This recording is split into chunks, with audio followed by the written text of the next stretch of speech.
initiatives we've been looking at include the idea of creating meeting points for syndicate members. So there was a trial at Kempton, I think it must have been in 2019 now, we did it. We tried out the idea of a dedicated syndicate area. And of course, recently Lingfield did the same at that jumps weekend that they did, the £1 million weekend. So those are examples of things where I think we just need to go. Racecourses can't afford to give every syndicate member the same treatment as a sole owner. It's just an economic impossibility, and actually it's a capacity issue as well. So what we have to do is we need to do more to make the syndicate member feel as though they're still special. Because as I said, even if there's 3,000 of them in the syndicate, for that moment when that horse runs, that's their horse. That's their moment. And we need to help them deliver that.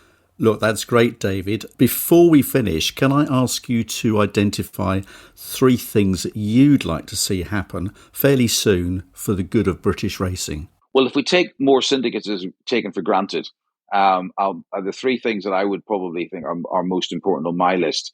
The first one is governance reform.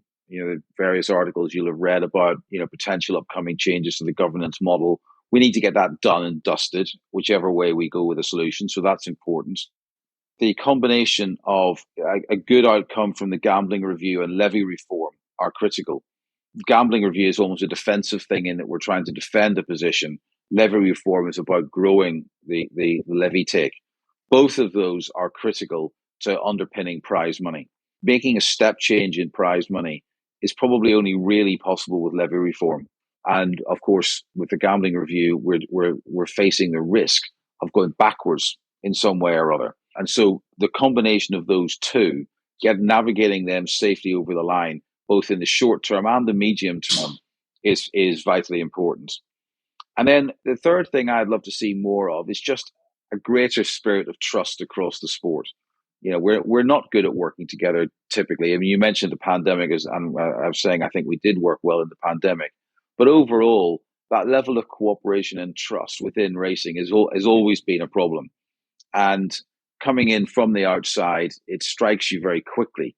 And I'd love to find a way just to build a little bit more trust into what we do and recognizing that I think we actually are all on the same page.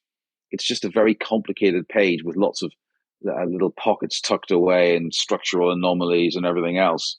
We make it hard for ourselves, and I think by engendering a greater spirit of trust is what we need to do to solve that.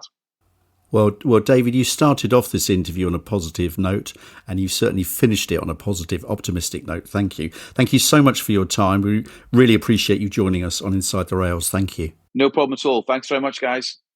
Well, some great insight there, Phil, wasn't there? I really enjoyed hearing David's perspective, especially his positive attitude to shared ownership and syndicates.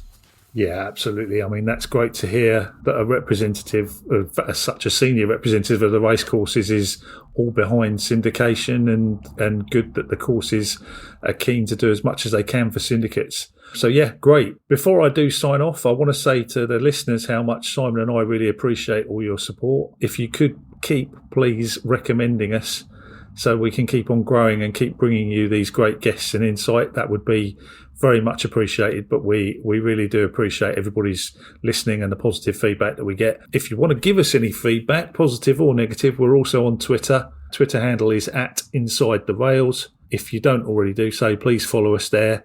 And of course, if anybody's got any questions or anybody particularly that they want to see us interview, then please message us through Twitter or email us at the addresses on the show notes. Well, that just leaves me to thank co-host Phil Boyle from BG Racing, our special guest David Armstrong from the Racecourse Association, producer Callum Ronan from Callum Ronan Creative, and you, the listeners.